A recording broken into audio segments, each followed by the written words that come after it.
Why do we want to separate the civilizations of the world?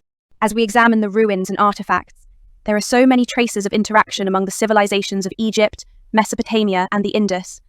However, until recently, academia has been reluctant to accept such theories. This is due to a patriotism that wants to view one's own country's history in an original way. There is a desire not to acknowledge the history that our culture developed based on influences from somewhere else.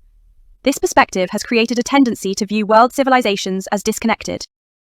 However, with the development of the internet and the growth of AI, we are now able to compare various historical sites and artifacts from around the world, revealing the problems with this distorted patriotic history. Although the existing conservative perspectives still dominate academia, it won't be long before a world history that properly understands the ancient world will be discussed.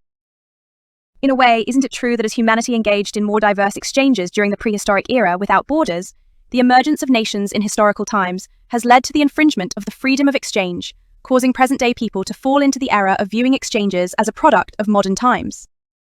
This phenomenon is a chronic issue, referred to in academia as methodological nationalism. As modern states were established from the 19th to the 20th century, history has been used as a tool to establish national identity, leading to the narrative that the roots of our culture emerged from unique and isolated places being welcomed. Let's explore some interesting points that support the perspective of free exchange in prehistoric times versus national isolation in historical times. 1. The filter created by the modern illusion of borders. We view the past with the current map in our minds. However, for prehistoric humans, Turkey, Iran, and Pakistan were not countries with impenetrable lines, but merely routes of resource flow. The power of networks. The obsidian from Çatalhöyük came from hundreds of kilometers away, and the lapis lazuli from Mehrgarh crossed the Afghan mountains. The contagion of ideas. Agricultural techniques and brick-making methods had no patents, so beneficial information spread at the speed of light for survival.